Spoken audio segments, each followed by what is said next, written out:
মই ধন্যবাদ জনাইছোঁ আৰু আপোনালোকে সকলোৱে জানে যে আজি আমাৰ ৰমজান মাহৰ শেষৰ দিনৰ আজি পবিত্ৰ ঈদ উল ফিতৰ।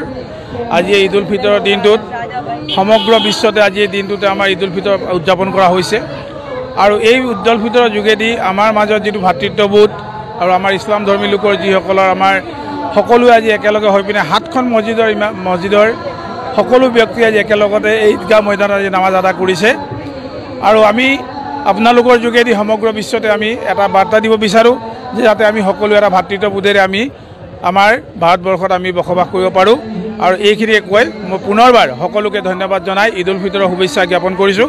ধন্যবাদ। আজি ইছলাম ধৰ্মাৱলম্বী ভাইসকলৰ কাৰণে এটা পবিত্ৰ দিন। এই পবিত্ৰ দিনটোৰ কাৰণে এমাহ আমি ৰোজাৰ অপেক্ষাৰ আজি দিনটো পাওঁ আৰু এই দিনটোলৈ আমি সকলোৱে অপেক্ষা কৰোঁ। আজি বিশ্ব শান্তিৰ বাবে প্ৰাৰ্থনা জনোৱা হৈছে আৰু ডুমডুমা এই আমাৰ কবৰস্থান ঈদগাহ আৰু মাদ্ৰাছা কমিটিৰ তৰফৰ পৰা আয়োজন কৰা ঈদগাহত আমি সমূহীয়া আজি ঈদৰ নামাজ আদায় কৰিছোঁ। ইয়াৰ পৰা এটাই বাৰ্তা দিব বিচাৰোঁ, সকলোৱে শান্তিত থাকক, সম্প্ৰীতি মিলাপ্ৰীতি আমাৰ মাজত ভাতৃত্ববোধ একতাৰে আগতে যেনেকুৱা আছিলে এতিয়াও তেনেকৈ থাকক।